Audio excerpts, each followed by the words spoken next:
সকলোলৈ পবিত্ৰ শাওণ মাহৰ শুভেচ্ছা থাকিল। এই ৰাতিপুৱা বিচনা পাৰি লৈ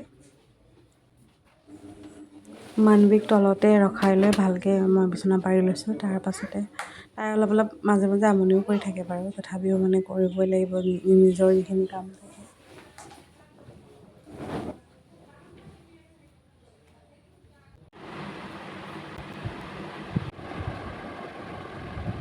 তাৰপাছতে তাই অলপ কাপোৰ আছিলে, পটাপট কাপোৰখিনি সামৰি লৈছোঁ। সামৰি তাৰপাছতে সৰুকৈ ষ্ট'ৰেজ বক্স এটা আনিছিলোঁ, তাতে তাই কাপোৰখিনিও ভৰাই ল'লোঁ।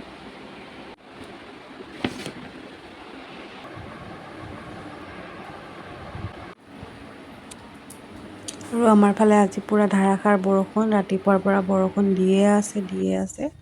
তাৰপাছতে ৰুমটোও সাৰি লৈছোঁ। প্ৰথম ইমান লেতেৰা হৈ আছিলে, এবাৰ সাৰা হ'ল যদিও ৰাতিপুৱা আকৌ সাৰিব লগা হৈ গ'ল। এফালে ৰাতি অলপ মাংস আছিলে, যিহেতু শাওণ মাহ বুলি সকলোৱে নাখায়, মাংসখিনি আঁতৰাই বেলেগকৈ ৰাখি লৈছোঁ। লেটি পেটি হ'লে সকলোৱে খাবলৈ বেয়াও পায়। দুজন ঘৰত যিহেতু শাওণ মাহৰ ব্ৰত কৰি আছে, তেওঁলোকে নাখাব। আৰু ৰাতিপুৱাই ডাব খাবৰ কাৰণে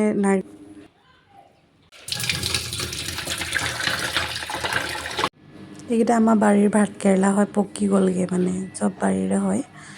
তাৰপিছতে আজি ভাতৰ সাজত আছিলে এনেকৈয়ে অকণমান চবৰে লৈছোঁ, আৰু মাংসও আছিলে বাৰু দেই। মাংস পিছে অকল আমি দুজনীয়েহে খাইছোঁ। এয়া আমাৰ ঘৰৰ নেমুও লাগিছে বহুত ধুনীয়াকৈ।